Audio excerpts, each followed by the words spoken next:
ایک عورت تھی نا میرے آقا صلی اللہ علیہ وآلہ وسلم کے دور میں مدینہ منورہ میں، وہ ذہنی مرض میں مبتلا تھی، اس کا ذہنی توازن ٹھیک نہیں تھا،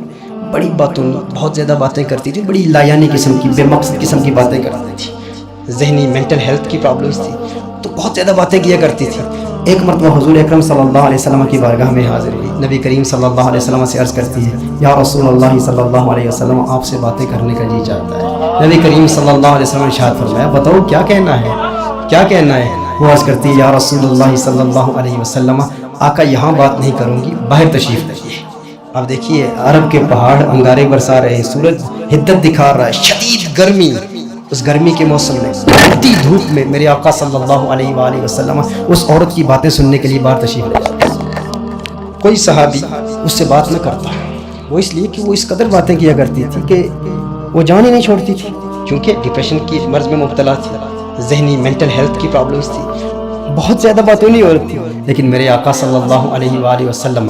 باہر تشریف لاتے ہیں، اور حضرت انس بن مالک رضی اللہ تعالیٰ عنہ روایت فرماتے ہیں کہ نبی کریم صلی اللہ علیہ وسلم سے وہ باتیں کر رہی ہے اور ساعتیں بیت جاتی ہیں، گھنٹوں گزر جاتے ہیں، اور نبی کریم صلی اللہ علیہ وسلم اس کی باتیں سن رہے ہیں، اور بے مقصد قسم کی باتیں، غیر معقول باتیں، لیکن میرے آقا صلی اللہ علیہ وآلہ وسلم اس کی ساری باتیں سن رہے ہیں۔ اور کون آقا کریم صلی اللہ علیہ وسلم؟ آج کا شیخ، آج کا پیر، وہ کہتے ہیں میرے پاس ٹائم نہیں ہے، بھائی ہمارے پیر سب بڑے مصروف ہیں، ہمارے شیخ سب بڑے مصروف ہیں، فلاں شخص بہت بڑا کاروباری بندہ ہے یار، فلاں وزیر ہے، منسٹر ہے، بہت مصروف ہے، اس کے پاس کہاں ٹائم ہے؟ بھائی میرے آقا صلی اللہ علیہ وآلہ وسلم انہیں پوری دنیا میں دین اسلام کا پیغام عام کرنا ہے، کونین کے والی صلی اللہ علیہ وآلہ وسلم، ان سے زیادہ مصروف کون ہے؟ ایسے اصول، ایسے ضوابط، ایسے قوانین دیے جن سے آج ہم جب امریکہ میں بھی جاتے ہیں تو declaration of independence, life, Liberty and pursuit of happiness, وہاں کے انگریز بھی دیکھ کے گئے ہیں کہ مقاصد الشریعہ سے انہوں نے لیا ہے، دین کے مقاصد سے ایسے اصول، ایسے ضوابط عطا فرمائے، جنوبی فلسطین کیا، جنوبی عراق کیا، جزیرہ نمائے عرب، ہر طرف میرے آقا صلی اللہ علیہ وسلم نے اس 10 سال کے عرصے میں کونین کے والی صلی اللہ علیہ وسلم نے اسلام کی مملکت کو قائم کیا۔ اس قدر مصروف شخصیت، ازواج مطہرات کو بھی ٹائم دینا ہے، صحابہ کی ڈیلیگیشنز آ رہی ہیں، غیر مسلموں کے اعتراضات ہیں، ان کے اعتراضات کے جواب دینے ہیں، لیکن کونین کے والی صلی اللہ علیہ وآلہ وسلم کی رحمت دیکھیں، میرے آقا صلی اللہ علیہ وسلم اس عورت کی باتیں سن رہے ہیں، اس کا کلام سن رہے ہیں، اور پھر جب اپنی بڑاس نکال کے بالکل اپنی باتیں کہہ کے تھک کے جب وہاں سے جاتی ہے تو صحابہ کرام علیہ رضوان حاضر خدمت ہوتے ہیں، عرض کرتے ہیں یا رسول اللہ صلی اللہ علیہ وسلم اس کی باتیں سن رہے ہیں، اس کا کلام سن رہے ہیں۔ میرے آقا صلی اللہ علیہ وسلم نے ارشاد فرمایا کیوں اس کا کلام کیوں نہ سنوں؟ صحابہ عرض کرتے ہیں یا رسول اللہ صلی اللہ علیہ وسلم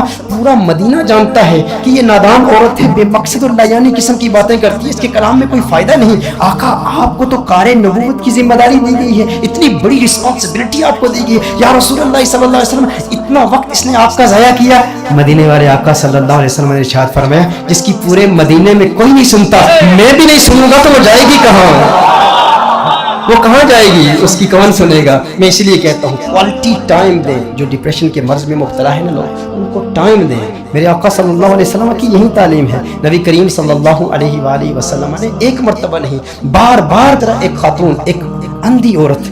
میرے آقا صلی اللہ علیہ وسلم کا گزر مدینہ منورہ کی گلی سے ہوا، اور نبی کریم صلی اللہ علیہ وسلم نے دیکھا کہ ایک اندھی عورت ٹھوکر کھا کے گرتی ہے، اور دیکھا کہ کچھ اوباش نوجوان اسے دیکھ کر ہنس رہے ہیں، اس کا تمسخر اڑا رہے ہیں۔ میرے آقا صلی اللہ علیہ وسلم آپ دیدہ ہو گئے، نبی کریم صلی اللہ علیہ وسلم کی آنکھوں سے اشکوں کی برسات جاری ہو گئی، میرے آقا صلی اللہ علیہ وسلم رو رہے ہیں، اور پھر اس کو اٹھاتے ہیں، گھر تک پہنچاتے ہیں۔ سنن ترمذی کی روایت ہے، میرے آقا صلی اللہ علیہ وسلم گھر تک پہنچاتے ہیں، اس کے بعد ہر روز میرے آقا صلی اللہ علیہ وسلم اس کے لیے کھانا دیتے ہیں۔ اور یہ فقط نبی کریم صلی اللہ علیہ وسلم کا اپنا ذاتی عمل نہیں ہے، نبی کریم صلی اللہ علیہ وسلم نے اپنے صحابہ کو بھی یہی سکھایا۔